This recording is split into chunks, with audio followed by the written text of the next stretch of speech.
Hello, ladies and gentlemen, and welcome back to TPOG, the podcast of gaming, presented by TBOG for episode number 5. And today is a long-awaited episode because we are finally going to look back at the 2022 FIFA World Cup in Qatar and discuss what has been a fairly memorable and exciting experience that we had over the course of November and December. As of the time of recording, it's been exactly 2 weeks since the conclusion of the tournament, where Argentina and France had what could be described as perhaps the most thrilling World Cup final in history.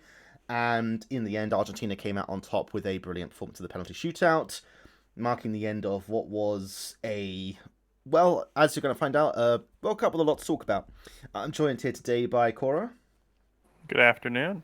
to discuss some of the finer points of what happened during the tournament, as well as looking back on our predictions from episode 2 of this podcast, and seeing if they age like milk or if they age like wine. So, let's start off with the basic and obvious one. Now, who we thought were going to win. So this was one of the categories that we had in the in episode 2.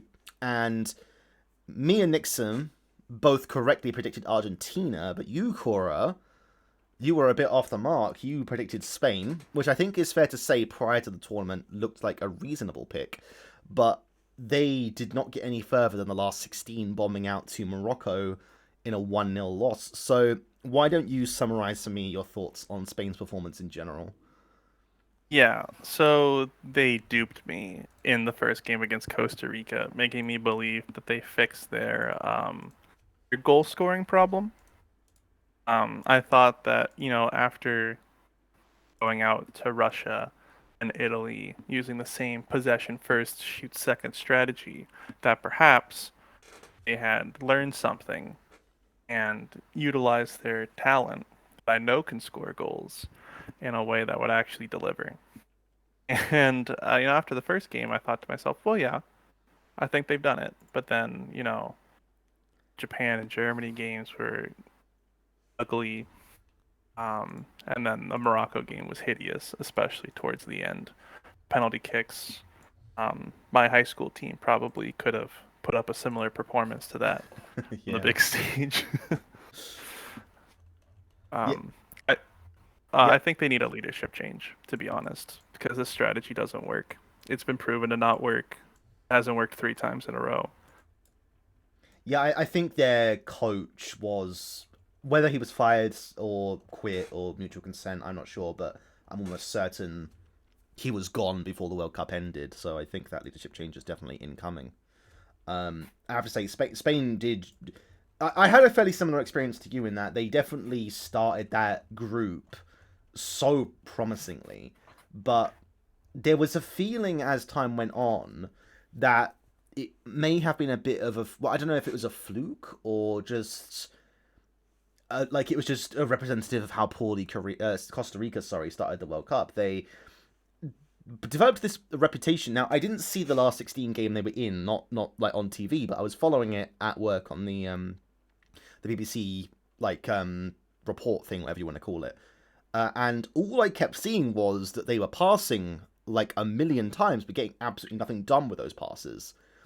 So it does seem like Spain may have like fallen into a bit of a trap where they are trying perhaps to bring back the glory days of like the 2010 World Cup, but aren't quite able to find that like finishing edge. They're certainly dominating in terms of possession, but haven't been able to convert it into anything meaningful. Yeah, that's very true. It's a philosophy that has failed several times, and even I watched all the USA games, and we had a kind of light version of that, which is a possession first, slowly move the ball forward, and then get your looks, and it works. You only get so much mileage out of it. Yeah, Mm. I think this is And, why. Sorry, I just want to say. I think this is why a team like Morocco, especially, thrived off fighting against that because they are a team that does so well in sitting back and absorbing pressure and letting the enemy team pass and then getting them on the counter attack, which is exactly what they did. They did such a good job of fighting back against Spain's style. I think it was just a mismatch of styles there.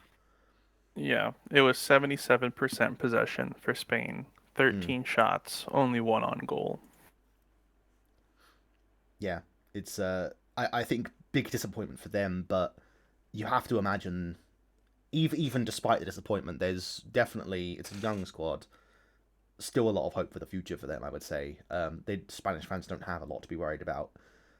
Yeah, they shouldn't be too concerned. I don't think.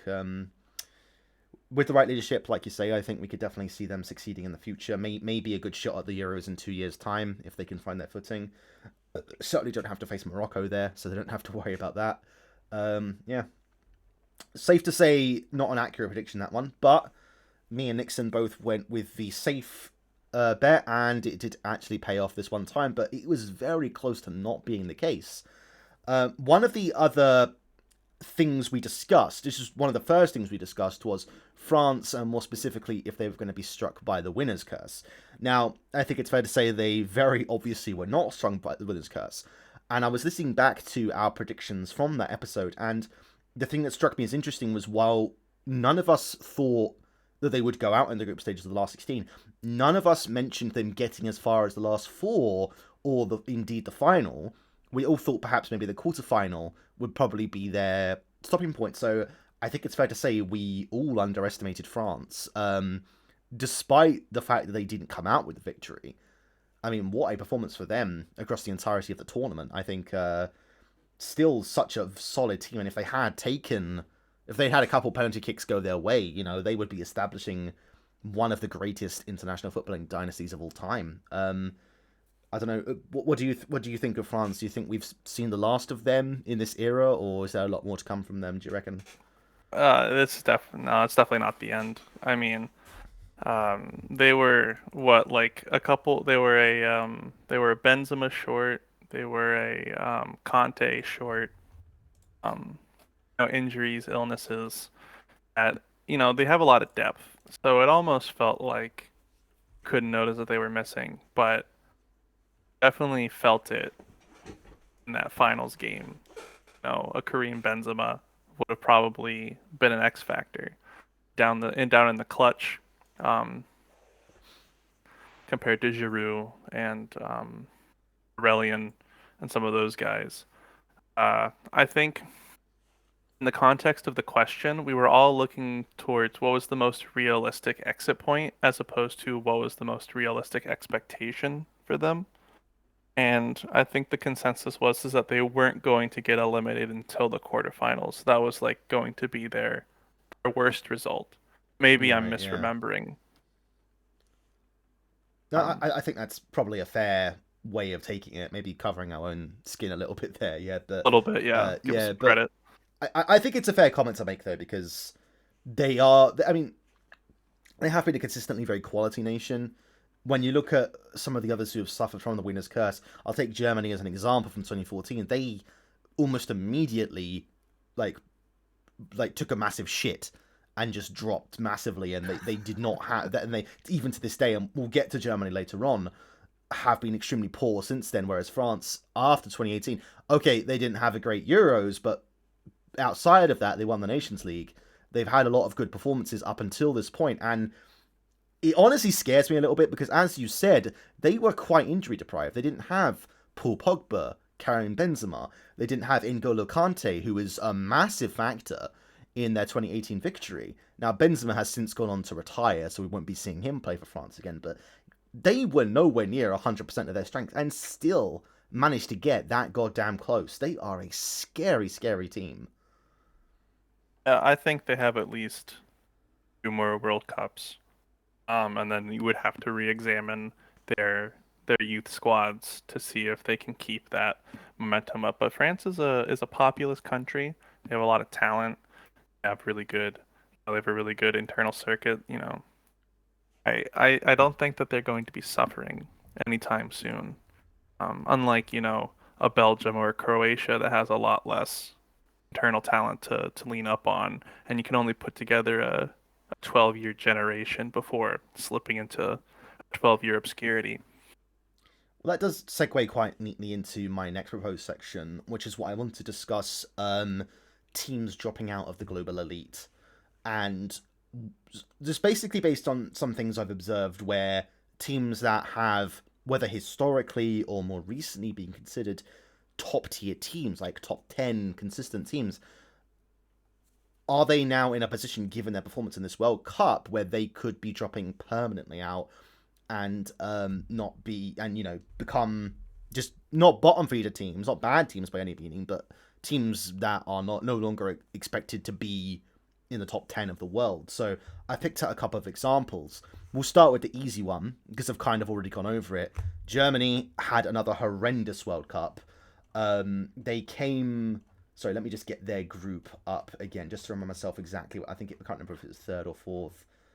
They Uh, were third over Costa Rica. they were third, yes. And that was a tough group. Don't get me wrong, but It was probably the hardest group. that being said, they just did. There was nothing about their performances inspired me with confidence. And in a vacuum, this performance might have been forgivable, but they have been so consistently poor since 2014 that I have the question now: is the era of German domination or German supremacy, whatever you want to call it, is that well and truly over? Because it's been a lot of tournaments now where they have performed very poorly, and there is no. They've changed coach. They don't have Joachim Low anymore, and still bombing out of the group stage. What the hell is happening with Germany? Do you see a way back from anytime soon, or is this going to have to be a big generational change? I watched a few Germany games. I think I watched the Japanese. I know I watched all three. I watched all three. I I think that there was a criminal use of Kai Havertz in that Germany side. I don't think he got the minutes that he needed. When him and Musiala were on the field together, they made things happen in the front third. Um, Goals that they were in desperate need for that always came just too late. Um, it's hard to look at a team like that and say, yeah, they're on the way out. I think they just need a radical change in strategy and throw just a completely new thing at the wall. If that doesn't stick, then we're in the dark ages. But you just I think there's just too much there to say it's a catastrophe. Certainly a very major disappointment, but we're not in apocalypse now. I think. I mean, I'm somewhat inclined to agree. Germany are one of those teams that, to me, you never fully count out. Like, even if they're having a poor run of form, they are that sort of team that could have like an explosive comeback out of nowhere and do really well. But this is bad. I think they're having arguably an even worse performance than England did from the period of like 2008 to 2016, which was, trust me, that was fucking dire. And it kind of feels like they're sort of in that slog as well.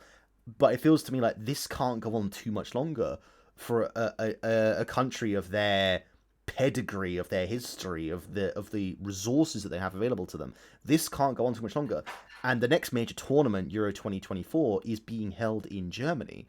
If they're going to turn things around, it has to be here. I don't think they've dropped out of the global elite forever, but if they can't, I think next tournament, I think that Germany 2024 is going to be so critically important for them to bounce back, not only for for their sense of their football and their performances, but to get their fans back on their side as well. Because it takes a beating out of your fans when there's such consistent failure, and when you get used to failure, especially for a team of this pedigree. They've won 4 World Cups, for Christ's sake. This is worse than England going bad, because England have a history of failure, have always had an history of failure, but Germany, one of the best teams of all time. I think only Brazil have more World Cups than them. It's For this to be happening. I'm not counting them out, but I also don't see them bouncing back quickly enough to win the Euros. But I could see them doing well, maybe quarterfinals, You know, maybe semifinals. yeah, Um, it's funny because I think Germany is going to catch a lot more heat for a poor group showing than the Italy squad will ever get for just missing World Cup outright. Isn't it? I think that's kind of funny because no one's talking about that failure anymore. But it's like Germany, Belgium, what are these guys gonna do to right the ship? I think they have to make the change now. I think Germany has to make the regime change now and try to employ the new strategy by the Euro and see if that works out. yeah. So, you mentioned another one of the nations I wanted to go over, which was Belgium. So, my thoughts. I'll start with my thoughts on these because I think my thoughts are opposite to Germany. I think that's it for Belgium. I think their golden generation has been wasted. This is not a historically amazing nation. They only became into the top. They were top of the FIFA World Rankings for a very long time, but they only became like an elite nation within the last 10 years or so because they did have a generation of admittedly incredible players and have completely wasted them. Sure, they got the bronze medal in 2018, but with a squad like they had, they should have been doing better. They should have been winning things, and as the sort of nation they are, I think that was it. I think even Kevin De Bruyne himself admitted it. He said, "We're too old for this. It's over. We're not going to win this." And he was right. They had a very tepid, very crap performance. Also came third in their group, but I'm going to be honest with you. There's not much to be said in coming ahead of Canada, who we'll get onto later. But what a very poor performance from them. And of my opinion, the Belgian golden generation is done and dusted, and they are going to drop out of the top 10 very quickly, as far as I'm concerned. Yeah, I think it's time for the dark age. Like the average age on that team is well into the 30s now. Isn't How old is Kevin De Bruyne right now? Is he I want to say he's like 32? 31 or something. That's just 31. a guess Yeah, though. 31. No, it's 31. I was gonna say 32, but 31. Like a lot of those guys are heading towards the end of their effectiveness. I heard rumors that for quite a while they haven't liked each other on that squad. I'd be very interested when all this is over to see if there's a piece about it. Um, when they're all retired about what was going on behind the scenes. But I don't think that there's anyone in the near future that is that savior figure for that nation. I think it's gonna be 8, 12, 16 more years before they can recoup that talent Yeah, because you know it's hard for a country that small to have the stars align, to have that much talent at the same time, the same age group. yeah. Full agreement. I think they really fumbled the ball with this one, and the fact I think a large part of it perhaps was the coaching. Roberto Martinez. I mean, I will go the rest of my life and not figure out how he got as many chances as he did with this squad. There should have been something with this squad. It's insane, and I think Belgian fans will rightfully feel a bit sore going forward that this generation was absolutely wasted. I did hear about that perhaps there was internal strife, as you suggested. Maybe that came from tournament after tournament of ineffectiveness. But yeah, it's a shame on their part. But I think it's fair to say we're in agreement that they won't be going back anytime soon. I think we may see them descend to like a level of like a maybe like a Sweden or a Switzerland where they are regular qualifiers, but not really expected to do anything beyond that. So the other team I wanted to discuss was actually Uruguay. Now this is a bit of an interesting one because again came third, but this is a team that only a few years back, 2010 they came. It was either third or fourth. I can't remember which, and they have not had a good time. But they're a bit of an odd one because they're nowhere near the level of Belgium or Germany, but they've always kind of been considered one of those South American teams that is a big threat and the ones you should never sort of overlook. But they had another poor World Cup and they didn't even qualify for the 2018 one. So for me, I think like with Belgium, their time might be over. I think they had a very good generation of stars, mostly led by Luis Suarez. Let's not lie about this; it was a very much star talent, but it does kind of feel like their time is also up for me, and we might start seeing other South American nations rising up behind Brazil and Argentina instead. Maybe your Peru's, maybe your Ecuador's, like that, rather than Uruguay, who've been fairly consistent. But yeah, you got any thoughts on Uruguay? I think they're going to benefit the most from this expanded World Cup roster. Yeah, The South American teams are, and if they can just, sneak their way in year over year, um, it'll kind of it'll salve the wound a bit while they try to refigure out and get back together and put something back on the map because they're a historically good team. even back from the beginning. I don't think that it's quite the same doomsday. I do think that 2026 might be uglier than 2022, but I don't think it'll be the same amount of pain that Belgium's going to receive. I think it's interesting you mentioning the expanded World Cup format because that didn't actually occur to me till now. So, for the benefit of our listeners, this World Cup just gone was the last one of its format. Going forward, there's going to be 46 teams in every World Cup, which is additional 14 teams. And how the ratio works is that 63% of South American teams from the entire continent will qualify for future World Cups. So basically, you have more of a chance of qualifying than not qualifying. So sorry, hiccups. So basically, you would have to be fairly poor not to qualify. You think of nations like Venezuela, Bolivia, probably never going to qualify, but you are right in that a team like Uruguay, maybe Paraguay, Peru, Chile, that's the sort of nations are pretty much locked in going forwards because there's so many South American slots available. It then becomes a matter of Colombia as well. Yes, Colombia. It then becomes a matter of can they do anything with that? But for my part, I think Uruguay, they need a rebuilding patch, and I think they're going to struggle to replace Suarez. I don't think he's announced his retirement yet, but he kind of feels like he may as well just do it because he's got old now and kind of hard to see a way back for them at this point.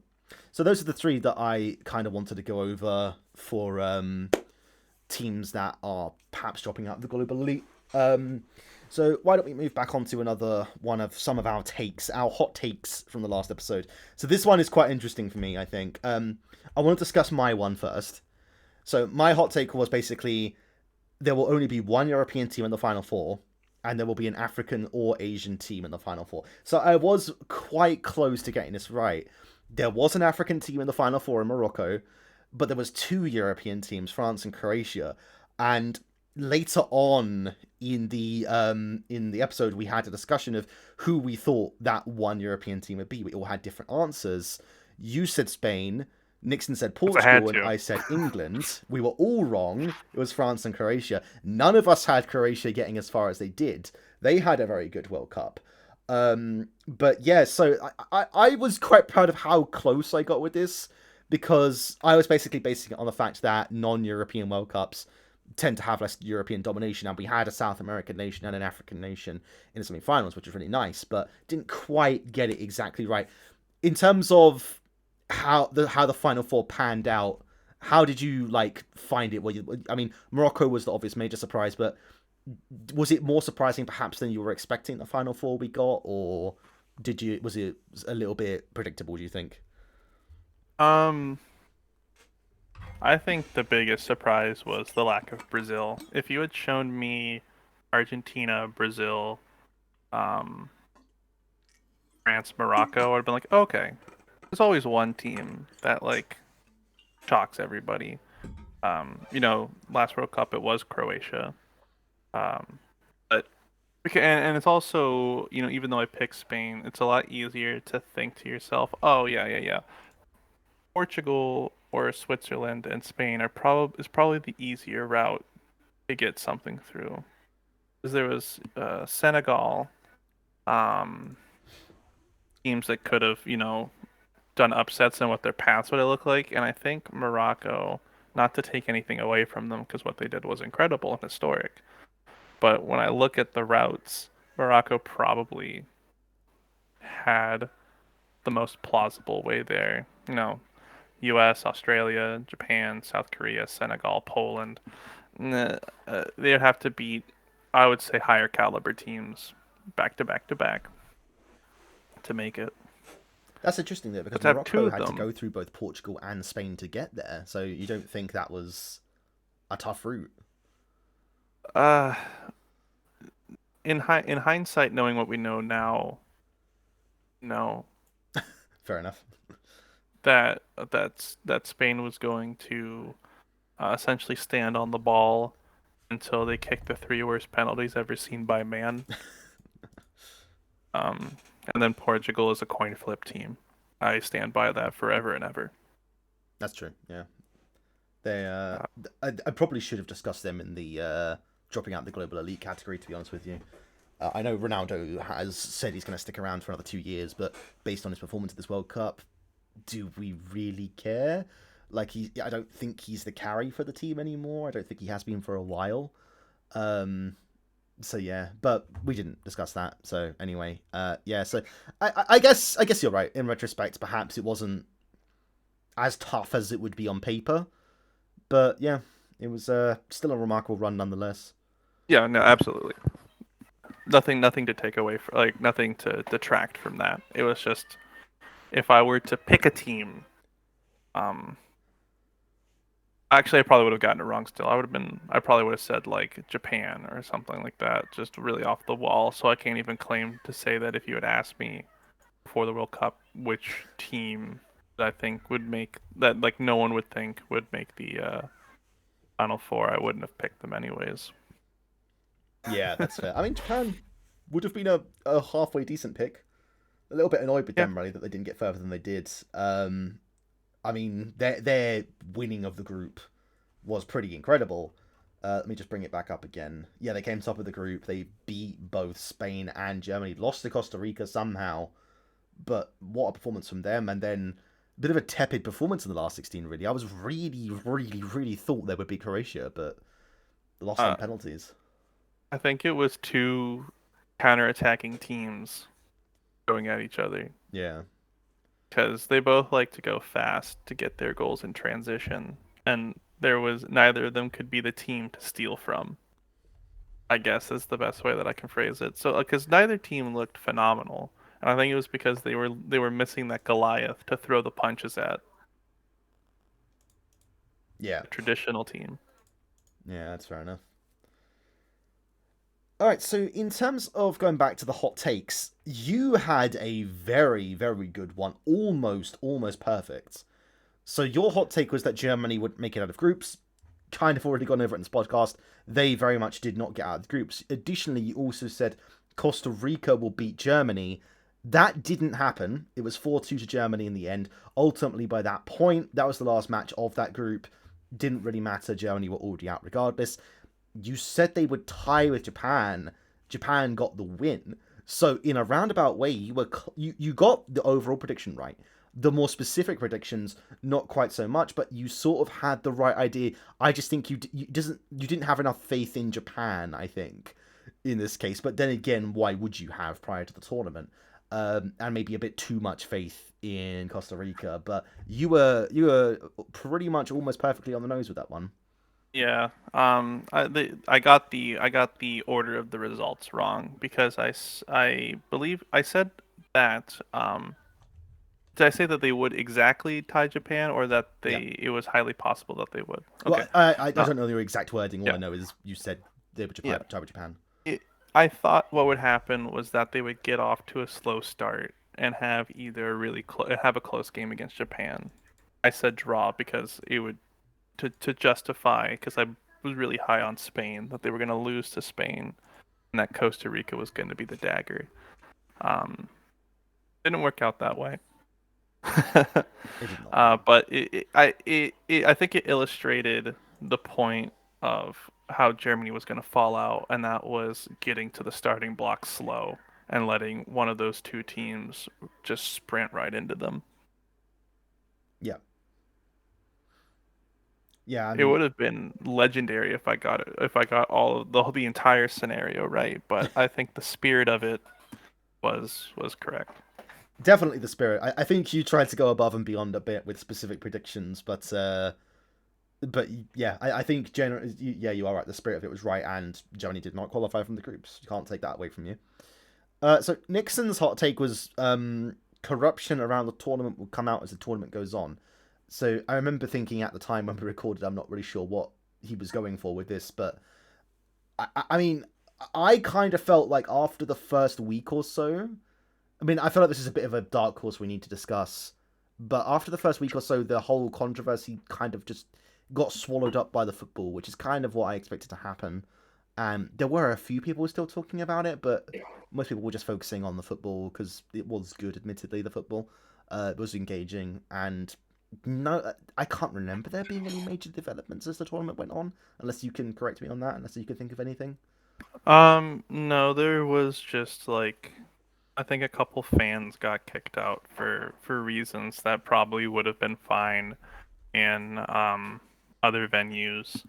Um, there was the there was that conspiracy one where a football reporter died of an aneurysm, and he was like pro LGBT, and so people were like, we're jumping on it, but it was an aneurysm for real.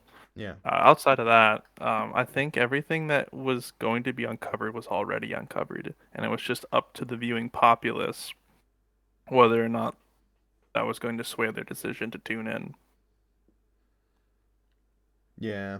So I think maybe a bit of a cold take from Nixon on that one. I get where he was coming from, but the controversy kind of all came before the World Cup and perhaps didn't develop as it went on. So I think that one didn't quite land as well. I think he was banking on one final bombshell, like match Yes. fixing or something like that, He that he was going to did come out. specifically mention fans, basically fans being paid off to be fans from other nations, which certainly looked like it happened. I mean, I remember the so-called England fans couldn't even sing "It's Coming Home." It was a bit embarrassing, but we kind of knew that by the point the podcast was recorded anyway, which was Yeah, they were filling seats. yeah, yeah. We kind of already been aware of that, so we knew that. But yeah, I can't remember anything major happening after that point.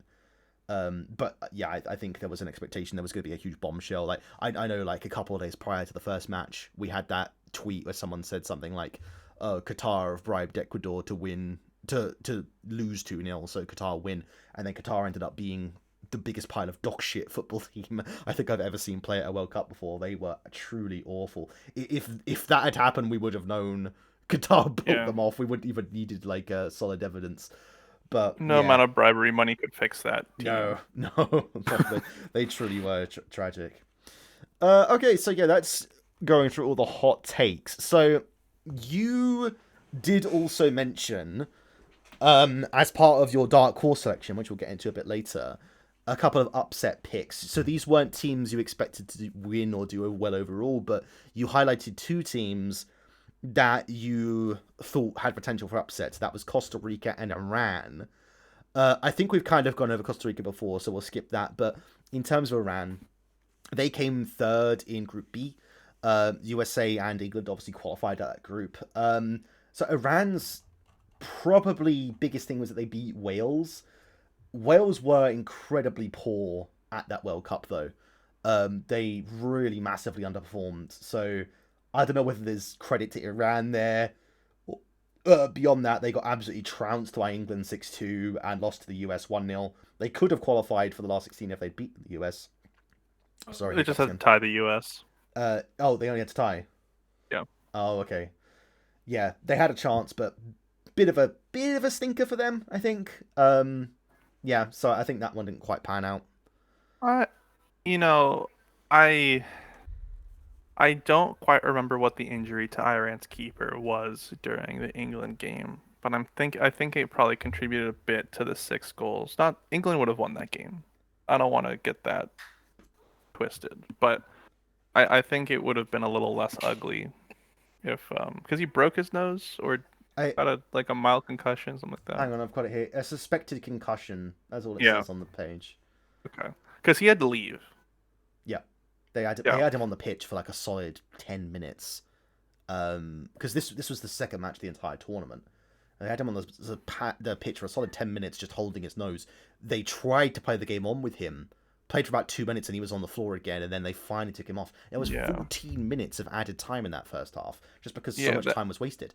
I was at work, for god damn it. I was on my lunch break. I was like, hurry the fuck up. We need to watch this Right. match. And that really set the precedent for extra Yes, times for yeah. the rest of the tournament.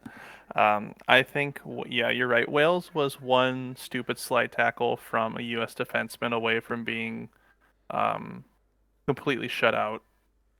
0 points, 0 goals, worse than Qatar.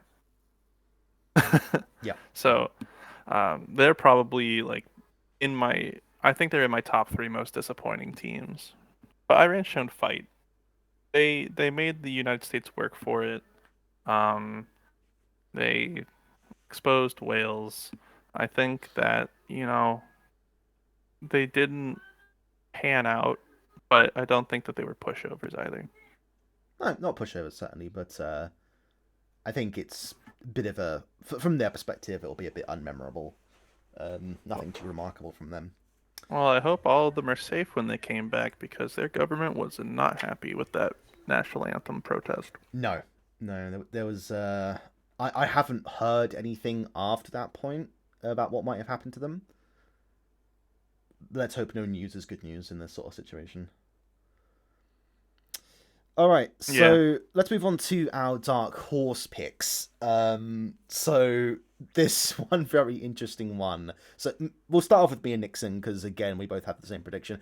We both picked South Korea as our dark horse picks. So they did have a very scrappy route out into the last 16, and they came second in their group, having beaten who was it? I think they beat Ghana and then Portugal. drew with Uruguay. And oh wait, who am I looking at? I'm not looking at the right people, am I? No, Uh, they beat Portugal yeah. and lost to Ghana in a very close match and drew with Uruguay. They had a decent World Cup. I think in retrospect, though, perhaps not a great dark horse pick. They never really looked like winning. They looked like they were punching, well, maybe not necessarily winning, but they looked like they were punching above their weight quite a bit and were kind of a bit sort of discovered, or like, I can't think of the right term for it, but in the knockout stages they were very much exposed against a vastly superior Brazil team. Yeah, they looked blitzkrieged. Yeah, The second half was better, but the first half was just a barrage. There's 4 goals in the first half, right? yeah, All it four of was them. 4-1 to Yeah. Brazil, and yeah, it was one penalty from Neymar, but yeah, it was all over within 36 minutes, all 4 goals. Yeah. Uh, but they made it, and they they they have Uruguay kind of doing some soul searching, um, and Ghana, gave them a little bit of false hope, I guess. Now, as for your dark horse pick, so you actually selected two teams. So, first of all, you said dark horse to win the whole thing, Netherlands. Not a bad Yep. pick, honestly, all things considered. Yeah, it came down to that game against Argentina, penalties. Yeah, Virgil van Dijk said he was going to go first. Wasn't a great. I appreciate the spirit. It's a good captain move to try to set the tone. But if you don't make the first one and that's your like philosophy, that's your rah rah, get behind me, I'm gonna show you the way forward. Uh, it can get a little ugly. And what were they? It was 4-3, I think, on penalties Uh, that game. let's have a look. It was 4-3 to Argentina, yeah. Yeah. So, So if they had managed to pull it off, I think they make it to the finals. I don't think they beat France, but I think they make it to the finals. I think that's a fair assumption, yeah. I think, in a similar vein to England, they didn't do as well as they could have done, but were beaten by slightly superior teams on their day. And I do think both Netherlands, like you said with Netherlands, I think England and Netherlands would have made it to the final had they not lost their quarterfinals. But them's the breaks. That's the way it plays out. And Netherlands, who like Germany have not had the best run of form lately, can definitely come away from this World Cup feeling a bit more optimistic going into the Euros. I think they've got cause for optimism, and yeah, not a bad match from them, not a bad turnout from them. Now, your second dark horse pick, this was not to win the whole thing, but it was just to do better and exceed expectations, was Canada. Now, I said earlier in the podcast we would get to Canada later because we've got something to discuss here. I was an unashamed Canada simp. They were actually the team I picked that I wanted to win other than England. And they were the second worst team in the entire tournament, beaten only by the absolutely dreadful Qatar. They scored 2 goals, one of which was an own goal from Morocco, And yeah, it was very clear from the very beginning that they were out of their depth by some distance. And I love their spirit and their their sort of just the fact they were a small fish in a big pond and they were fighting their best, but oh god, they were frustrating to watch. Like they had such good attacking spirit, but just could not do anything with it. They're like finishing was dreadful. That first match they played was torture. Like it was Yeah. the one against Belgium. Belgium were crap. They had every right to beat them, and they just could not score a bloody goal. It was What? so Yeah. frustrating. Wasn't But their expected goals like 3, and they I came out with 0? I don't know. I don't know. That They sounds fair. It was one of those metrics like the I it was that game, and then I think it was Belgium versus Croatia where they tied, um, where in that game Belgium had like an expected goal of 4, but Lukaku could put in the back of the net. I think it was a similar game, that first one with Canada, where um on most days that would have been like a 3-1, Yeah. ended up being a 0-1. Then they came out, scored a 2-minute goal against Croatia, and we're all like, Yes. okay, yes, this is the team that we thought we saw against Belgium, and then we didn't see them ever again. Yep. They. I remember thinking after that first goal, I was so happy. I was like, "Great, Canada have finally showed up at the World Cup. They're gonna do great. Yeah, they're gonna win." And then lost 4-1, and that was it. Because at that point they were already out of the World Cup. It didn't matter what their result against Morocco would be. Um, yeah, it was a bit of a disappointment for them. But I think for a nation like Canada, qualifying was the achievement, right? They hadn't done it since the 80s. Yeah. They are partially hosting in 4 years' time. They've got a great foundation to build off of. They don't need to qualify for the next World Cup either. They're automatic qualifiers, so don't need to worry about Hmm. that. They could just put everything into preparing to make sure they put on their best performance. They qualified. That's the amazing thing for them. Yes, they did stink up the place a little bit in certain matches, but and if putting them as a dark horse team of any degree was a bit optimistic, and I think to a degree we knew that, and we were kind of just beaming a little bit, but a little bit disappointing from them. But I can't say I'm too mad. Yeah, as it turned out, it was their group mate that was the true dark horse in Morocco. Yes, God, yeah, I no one could have possibly predicted that. Like, Unless you lived in North Africa. well, this is the thing though, because like it's not even like they had remarkable results in like AFCON or anything like that. You know, I meant like as I if you recall. if you were if you were a national, Oh maybe right, you could yeah. have predicted it. I guess yeah. There was all sorts of stories coming out during the World Cup about how like they'd put a load of investment in like new facilities in their country, and like the king of Morocco, or I don't know what their monarch is, but basically had ordered the creation, ordered like funding and stuff like that, and it's starting to pay off, which is definitely paid off, and that's going to be a World Cup they're going to remember forever. Shame they couldn't get the bronze, but fourth, I don't think they're going to sniff at that. But yeah, no, they The, definitely ended up being the real dark horses. that's the best result of an African team ever, right? Oh god, yeah, no No. Africa team had ever got to the semis before. So yeah, they certainly the best performance in African team ever. One step closer to winning the whole thing, but Yep. That was I a think team that put goals away when it counted. When it really mattered, they always put it in the back of the net. yeah, they were just like I think we discussed it earlier in the episode where basically they were sitting back and defending like crazy, but they did it such a good job of that, and they were Hmm. able to exploit teams like Spain and Portugal who just could not break through. So yeah, as far as our hot takes, maybe a little bit. Oh, sorry, not our hot takes. Our dark horses. You were fairly on the money with Netherlands, but there wasn't any. If anyone had predicted Croatia or Morocco, I think, ironically, both from the same group as Canada, then that would have been fair. But Hmm. yeah, beyond that, I think we were mostly missed there rather than hit.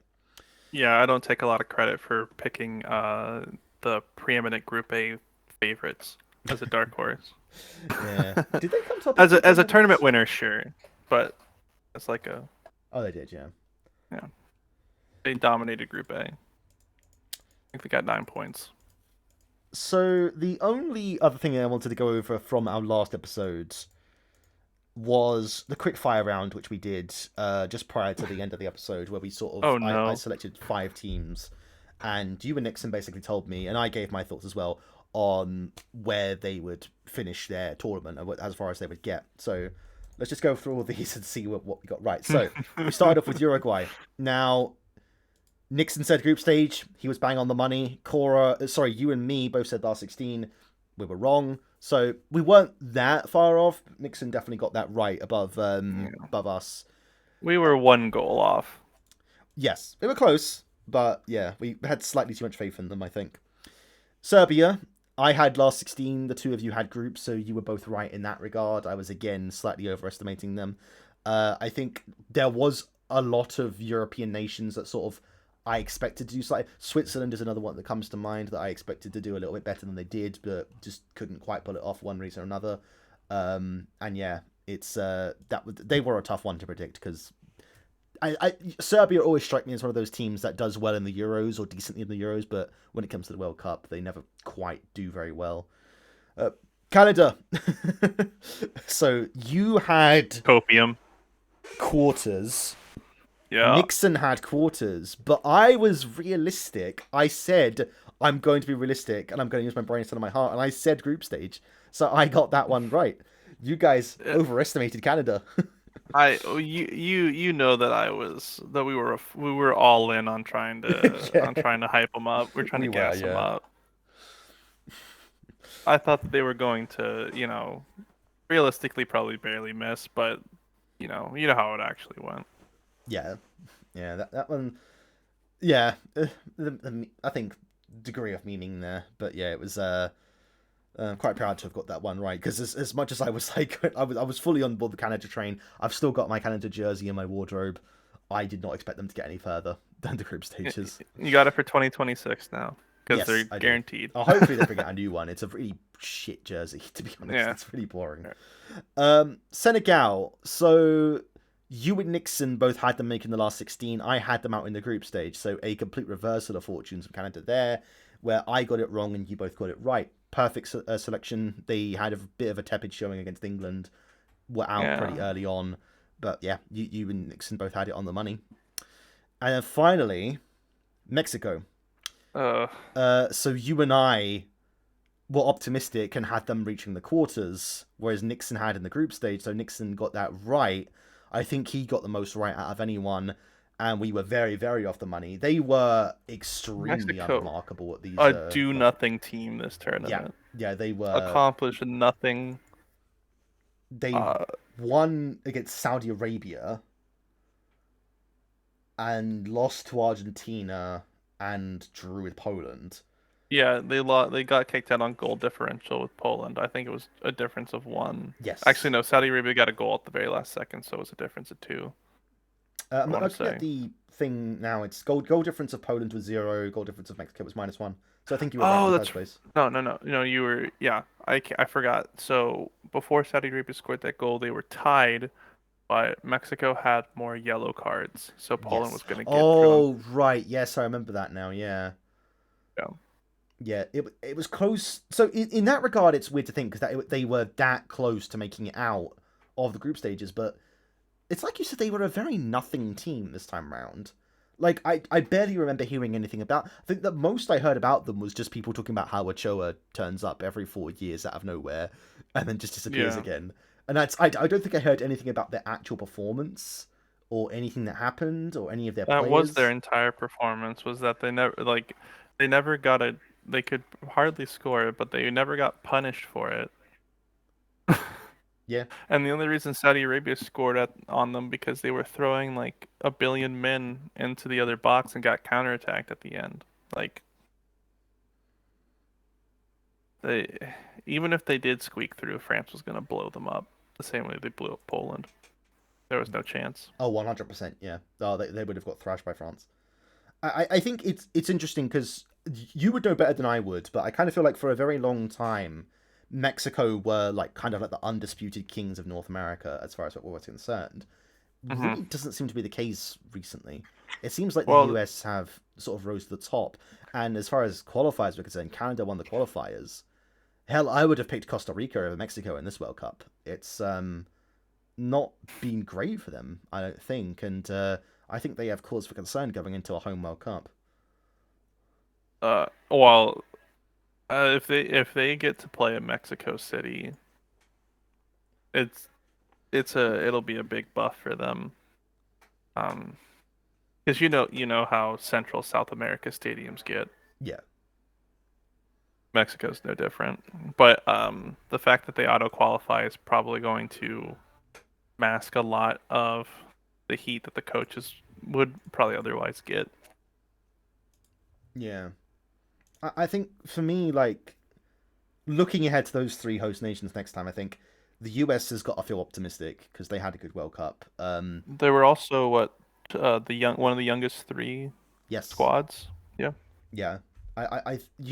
Every time I saw the US play, I thought this is a team that can do well. Like they're not going to win the World Cup anytime soon, but in 4 years' time, once they developed a bit, they could be punching up and they could make the quarters. They could do really well. Canada are lagging behind a bit, but I'm more optimistic about them than I am about Mexico. I unless Mexico I have a bit of a turnaround, I I don't I know. would be more optimistic about Mexico than Canada. They have more talent that they can draw upon. If this squad wasn't correct, they can probably get a couple players that can be X factors, because just because you pick 18 guys doesn't mean that's the only 18 guys. The USA had a similar problem where I can't remember his name, but there was a very strong young player on our team that our coach just didn't like him. Oh, was this the guy who like he said something about he was only good for doing dishes or something?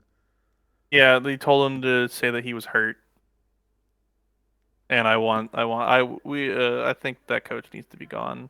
Um, his philosophy is the Spanish style, and Netherlands ripped us to shreds off of it because they were just counterattacking it right on down us. Yeah. But yeah, US has the brightest future, and if they can string together several playoff appearances in a row, then the domestics are going to start looking better. But it'll never overcome football, basketball.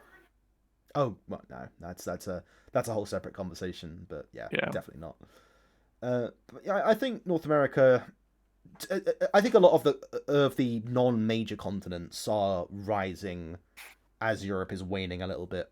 I think the fact we only got two European semi-finalists compared to recent performances, and for my part, I think France to me are an absolute elite nation. They are top tier.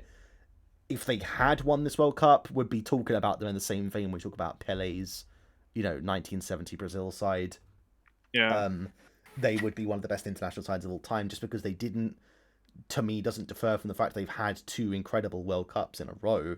And they are doing really well. Back to my original point, the rest of Europe is very far behind them as far as I'm concerned. Germany are piss poor. Belgium's time is over. Netherlands look good. They don't look anywhere near as good as France do. England are almost there, but they are just lacking that little bit of quality to get over the line. I'd say certainly besides Argentina, they put up France's toughest fight throughout the entire tournament. But they lack that experience and that quality needed to sort of overcome them, become that to that level. Spain, they're just they're not as good as they think they are. Portugal are on and off team. Europe just isn't as strong anymore, and other continents are starting to make use of that. Now, Asia did let themselves down a little bit. I think they could have done a bit better. North America looks bright. Africa looks bright. There's a bit of a change at the moment, I think, in the global landscape of international football that we could see ongoing. So, as far as I'm aware, so we've got a North American World Cup coming up next. I think the one after is meant to be either Saudi Arabia or Australia, I think. I don't think we're going to have a European World Cup for a good long while. So we could be looking at a period of, continents like North America having the ability to emerge and really, really throw some big punches and have some great finishes. Uh if we had this conversation last year, I would have said France and Italy were probably going to take the charge, but I don't know. Like the Italian squad's just a big question mark now. Yes. 'Cause they had a 3-game meltdown, and after winning the Euro, and I have just no fucking clue like what happened. If it was a bunch of them got new contracts, didn't want to participate, got complacent. Um, but yeah, if it was just a bad luck streak, I would put them in that conversation again, like one tier below France, but with the capacity to catch them. Outside of that, I think 2026 is gonna be a South American party. I no, I yeah, I think so too because we kind of went over it earlier with the fact that there are going to be so many South American nations qualifying. It's within their own time zones, so they don't have to worry about anything like that. Um, in terms of climate, that's another conversation I want to have later on. But well, Mexico matches. I don't know. I don't know. Maybe I don't know enough about North American climate, but yeah, I could see it happening. To be honest with you, I could. Well, looking at the stadium list and the time of year, a lot of those places are hot, very hot. Is it are the so obviously Canada's somewhat cold, Mexico's warm. In terms of the US nations, is it mostly like southern states that are hosting? I think I saw Uh, Texas has got a couple. yeah. So they did. Um, there was Boston, Philadelphia, um, Atlanta, Kansas City. I think two Texases, and Yeah. then LA, Seattle, something like that. Um, Summer, Atlanta and Dallas are domes, so that should help. Kansas City's open, should be pretty hot. Um, yeah, it should be like 80s, which I believe is high 20s for Celsius for international folks Yeah. for most of those places. Yeah, so yeah, I don't know. The climate thing was something I wanted to discuss because listening back to our last episode, we put so much emphasis on the climate. It honestly cropped up in conversation like every 5 minutes. We kept using it as an excuse for everything. I feel like I barely heard about it at the World Cup, and I heard about it in the form of cramps, for how bad the cramps were in the beginning. no, I can't say I Like do. there were play like I remember in the games that I watched, there were players going down like in the once the second half hit, just falling down all over the place, grabbing their hamstrings and their quads and making those 10 plus minutes of extra time. It started to become less and less of an issue, once everyone acclimated. But in the beginning, yeah, I remember people like tensing up all over the place. Oh, can't Um, say it rings a bell. really? No. That was just something I noticed in the first couple weeks was that there was a lot of late game cramps, but Fair enough. absolutely non-existent once the group stage ended. Oh, fair enough. Well, I feel like beyond that, nothing really stood out to me in terms of the climate. Like, I wasn't hearing anything about the climate, players being exhausted or, Yeah. fainting or anything like that. It seems like they were handling it well enough. Like, I'm guessing the stadiums were air conditioned to a degree. And they had like sufficient water. I don't even remember them having water breaks, really. Like like specific water breaks. It was all like Yeah, just it was only when someone else was already down on the yeah, on the pitch. yeah. Like um, we mentioned it so much and brought it up so much, and it just didn't seem to have that much of an impact. Like, I mean, yes, we had a couple of hot weather countries make it to the end, but Argentina did that on their own merit as a Merit. really good Yeah. nation, and Morocco. I think, if anything, it was more down to their sort of like local support because they had a lot of fans coming around. Because they're, And also their play style was yeah, very beneficial for this World Cup. yeah. I think we put a lot Uh, into the climate, and I'm hesitant to sort of bring it up as a factor for 4 years' time.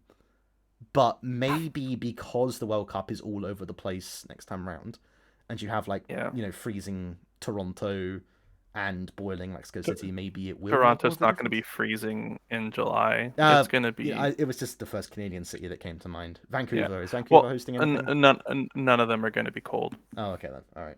It's just I don't know. Um, I just always think of Canada as a cold place. I know it's probably think not of true. them as the same way as New England, Northeast United States, and Mm. then Vancouver is going to just be wet. I suppose they are very close to each other, aren't they? Yeah, it's think for this mind experiment. Think of Canada as northern U.S. and Mexico is no different than Texas. I know that's a big overstatement, but No, I think I get what you for mean. Because I remember seeing like if there's like a red line and it's like 60% of Canada's population lives below the red line, and it's like yeah, right on the border with the US. Like it's a huge yep, country, but barely anyone lives in most of it. yeah, absolutely right. Um, and like in the places where it's like Mexico's gonna be a bit different, but in the hottest places in the U.S., most of those games are in domes. Yeah. They can close the roof. Um, Well, this just leads to my strength of my point a bit more that I'm hesitant to really allow climate to be a factor in any picks or yeah, theories about what's going to happen. I I think think. this World Cup has severely dampened my feeling of its impact.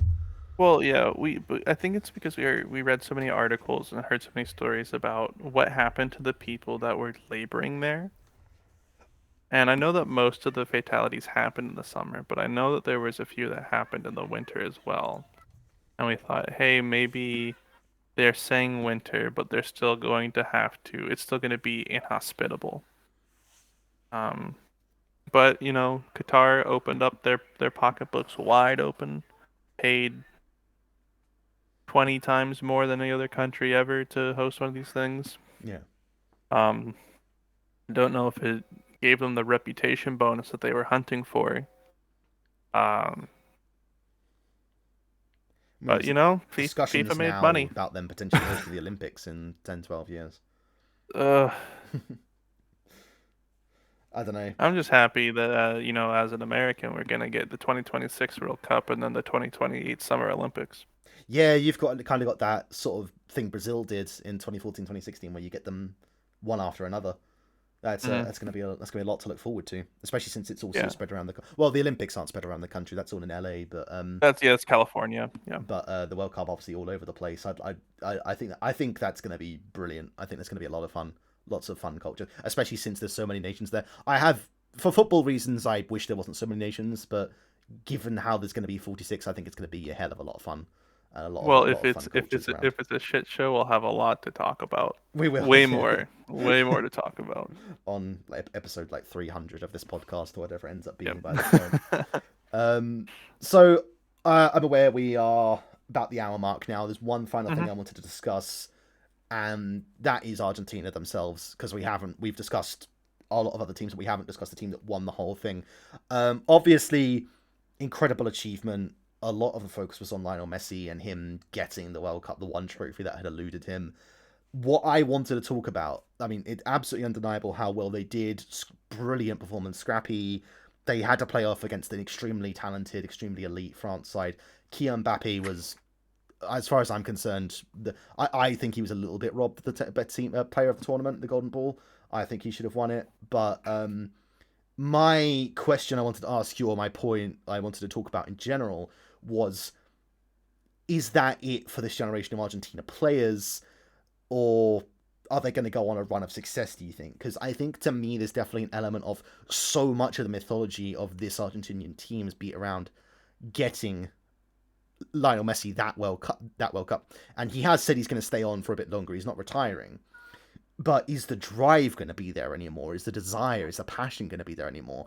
Are they going to want to put in? Because you can't deny that was a huge part of their performance. Was they were fighting for Messi and they were fighting so hard. They were, they you could feel the passion playing through in their play. They wanted this so Hmm. much, and now they have it. Is it going to become one of the situations where the desire's gone and they don't have that to drive them anymore, and they perhaps don't do all that well anymore? What do you think? If that's I'm going to hearken to the the tagline for the 2014 World Cup final between Germany and Argentina, which was called Messi versus the Machine, where the whole storyline was, is Argentina's subpar support going to let down their GOAT? And it did. And I would say that the supporting cast in 2022 is arguably significantly better than 2014's. They can make their own looks, score goals without him. I know that he got a lot of PKs, but they were getting some significantly good looks with him being the start of the play, or some facilitator partway through. Um, if you recall, I think it was their second or third goal, which was that absolutely exquisite counterattack against France. Yeah. That was like a 4 touches and it was in from their side. Uh, I don't think this is the last of them. I don't think they're going to come into 2026 the favorites, but they should still be top five. They should still have good betting odds. I see no reason for them not to. Um, and if anything, they might have like a weight off their shoulder. Maybe they might play even freer now that that pressure is gone. You can't really say for certain whether they're going to go into like um they're just going to be satisfied that they got that albatross off their neck or their monkey off their back, compared to now they're playing with house money, nothing to lose anymore. They got their guy his title. Yeah. I I think it's a bit of a safe answer on your part. I just have this nagging feeling that they are going to sort of slip into obscurity now. I They no doubt have some exciting players. That obviously Enzo Fernandez won the Young Player of the Tournament. That's always a big thing. A lot of big names have won Mm. that before for them. But there is just something. It's nothing more than gut instinct. I just think they're going to slip away now, especially with how hungry Brazil should be. They're the other elite South American team to win this, and they had a bit of a disappointing World Cup with all the hype coming in on them. I think they're going to come back. I don't know when the next Copa America is. It might be next year. I'm not 100% sure, but I don't think Argentina are going to win it. I think Messi's making a mistake not retiring now and going out on top. All right. So, for in the interest of being for the in the interest of having a little bit of divergent opinions, I think that you're overselling Brazil at this point. I think I'd be more worried about them falling apart than Argentina falling apart. Hmm. They got exploded in their last big appearance against Germany. Um, before this was a whimper to Croatia. Um, it's been bad, and Neymar is on his way out, and they didn't give him anything. Then Pele passed. Like, I would be much more concerned about how Brazil pulls it back together, and whether or not Argentina sits on its laurels or it's making a mistake not taking the W and being satisfied with it. I, yeah, I don't know. I get where you're coming from, but Brazil don't seem like a nation to me that's going to spend too long. Like, I don't know. I don't know. I am finding it tough. I am finding it tough because if there was another nation in South America that I felt could match up with those two, I would feel more confident in my claim. But there isn't really. Like, none of the other nations really stand up as like a very solid and very obvious that position seems to rotate, doesn't it? Like, I think Hmm. I'd probably say Ecuador were better than Uruguay at this World Cup, but then again, they did have potentially an easier group. And They had then a significantly easier group. it just comes down to which of the nations that didn't qualify are better. Like Peru were in the intercontinental playoff and didn't make it. Um, They lost to Australia, right? yes, yeah, Which is a team that made the group of 16. yep, Yeah. true. I don't know. South America's a bit weird, but I just can't see Brazil. Yes, Neymar might not make it to the next World Cup. That is probably likely to be the case, considering he's always older than I think he is. In my Yep. mind, he's like permanently like 27, but He's he's like 30, 31 right? now. Or 30 or is he 31. 31? Yeah. So you probably will see him at another one, but yeah, it'll be last chance saloon for him. But I He's don't know. 30. Something's just telling me with Argentina that I just have this feeling that maybe the winner's curse will strike again. I don't know, but that they just aren't gonna I don't shine anymore. I'm not calling them a front runner, but I think it's a little silly to say that the sun's setting on them. I think there's teams that are rivals to them that have many more questions that need to be answered than they have. Yeah, yeah, no, I agree with you. In the moment, as things stand, I think obviously it's going to be a long time till we have any sort of inkling as to what's going to happen in the future. Because I mean, the World Cup only ended 2 weeks ago. We've got a very, very, very long way to go until the next one. So a lot can happen in that time, and that's what's driving me mostly. Is a lot can happen in 4 years, Hmm. and I just feel it's nothing more than a gut feeling is telling me that Argentina are gonna fall off. But that's all it is gut Yeah, feeling. I'm fair not enough. basing that on anything solid. As for what happens with Brazil, that's a whole other question. But I think they will bounce back. But yeah, that's my feeling on the matter anyway. But They're nothing could definitely take not going away. to fail to qualify. That's for sure. Oh They're God, shooing no. to make it back. They're shooing to run it back, No, I regardless, mean just like because of how it's it's as we set up. said earlier, isn't it? It's Yeah. easier for South American teams to qualify now than to not qualify. Like It's easy for CONCACAF teams to qualify. yeah, no, I posted. Hang on, I posted it in the Discord chat, didn't I? The channel, what the new breakdown is. Let me see if Yeah, I can. it's ugly. Yeah, it's like I'm not like a huge fan of it. so six teams automatically qualify from CONCACAF, from where it used to be three.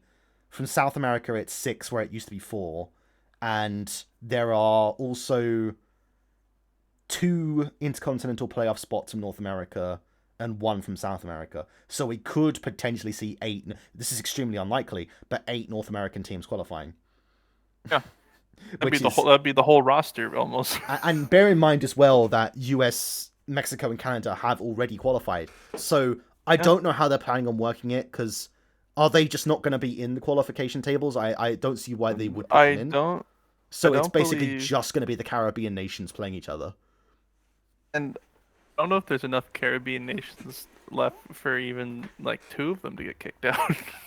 Yeah, what springs to mind to me is like you'll be looking at Costa Rica, Panama, Honduras, maybe Jamaica, to qualify. No, But yeah, just nations like that. And when you start thinking about nations like that qualifying en masse, you start to think to yourself, there's a bit of competitive integrity being lost here, right? Like it's like if you can get in that easily. I mean, because like when you think about it, what nations do they have to beat to get to that point? Cuba, Saint Kitts and Nevis, Montserrat, Nicaragua, nations like this. Like, is when you have to beat nations like those to get into the World Cup, it's a bit like, I mean, it's like sure, good for you. I'm happy you've qualified, but eh. it's a Like, simple explanation, and starts with an M and it rhymes with bunny. yeah, 100%, 100%. Like, don't get me wrong. Like, I love seeing teams qualify for the World Cup that don't usually. Like, what it means to these people, and you see the celebrations they have and everything just to qualify.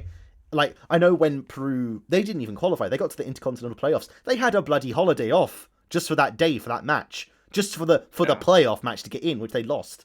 Like, it means so much to them, and it's so wholesome seeing these nations qualify. But for the quality of the football, it suffers a little bit. Will And those I think, celebrations be as impactful when the expectation shifts from scrounging and fighting to get in to hire everybody if you don't? yeah, no, yeah, there is definitely that danger, isn't there? It's especially going to be the two American continents are most guilty of it, but also, sorry, Asia as well. Um, They've gone from 4 guaranteed playoff spots to 8 next time round. So you're going to start seeing nations like North Korea, India, Iraq, nations like this are going to start realistically qualifying because there's That might spaces be now. good for them. That could be good for them if people from those countries start seeing their nation, because they're extremely patriotic peoples living over there. Yeah, Maybe like seeing their guys suited up, will convince some kids to start playing more seriously. true. But I mean, people are saying that this generation of U.S. soccer comes directly off the back of the 1996 Atlanta World Cup. 94, wasn't it? 94, sorry. Yeah. Yeah, I can. Anyways, the mid 90s World Cup. I love that you just have like 12 different cities you could realistically host the World Cup final in. It's just wild. It's going to be the least expensive. Well, because that World Cup was the least expensive for the host nation Yeah. too, because of the already existing infrastructure. Yeah. Yeah. We might have to beef up public transport in the next 4 years, though. I will say that. Those Yeah. cities. I seem to recall reading somewhere they're going to sort of localize the teams to certain areas so they don't have to travel Yeah, all over North America. yeah. I Like, think groups are just going to be at specific cities yeah, or regions. yeah. I know Canada are getting 10 games, Mexico are getting 10, and then there's like 42 other games which the US are getting, and every game from the Yeah. quarterfinals onwards is US, which makes sense Hmm. really. They're the largest chunk of the bid. Yeah, because Mexico and Canada threw their hats in the ring to try to give a regional host to Yeah. make it more enticing for FIFA. Yeah, I'm I mean, it very worked. interested to see what the final lineup of nations is going to be that qualifies, because I think we're going to get definitely more than a handful of teams that have never qualified before or haven't qualified in a very long time. And So, you better believe that you're going to see me at one of those stadiums. oh god, yeah, yeah, you better be. I mean, which one are you nearest to? The Boston one? I'm nearest to Philly, Oh, but Philly. I Okay. most of my friends, my family and my parents live closest to the Seattle one. Yeah, those US games are going to sell out very quickly. Yeah, absolutely. Yeah, that's If the DC bid went through, um, oh, that would have been the most horrendous traffic I'd ever see in history. yeah. No, I can't wait, but it's the World Cup, isn't it? It's always that 4 year long wait. It's here, it's over so bloody quickly, and then it's like just such a long wait to the next one. But it's gonna be a lot of fun, regardless of anything else. But yeah, I think that is about it. We've gone over everything I had on my list to discuss. I think it's fair to say we were very middling in terms of our predictions going into this. We got a few things right. I think Yeah. Nixon perhaps got the most right, and then you, and then me. But I'm quite happy with my predictions overall because this was an unpredictable World Cup. A lot of things didn't quite go the way we expected, but that's why we love it. It's no fun being predictable. So yeah, cool. Yeah. Ladies and gentlemen, I've been Parastoth, and this was Cora. Bye. No, bye. We're leaving. Bye. And this has been episode 5 of TPOG, the podcast of gaming presented by TBOG. Hopefully, we'll get back onto a slightly more regular schedule. Sorry, we have been a bit off over the Christmas break. I'm sure you can understand, but yeah, hopefully we'll start releasing weekly again with more gaming focused episodes. But until then, thank you very much for tuning in. I will see you next time. Bye.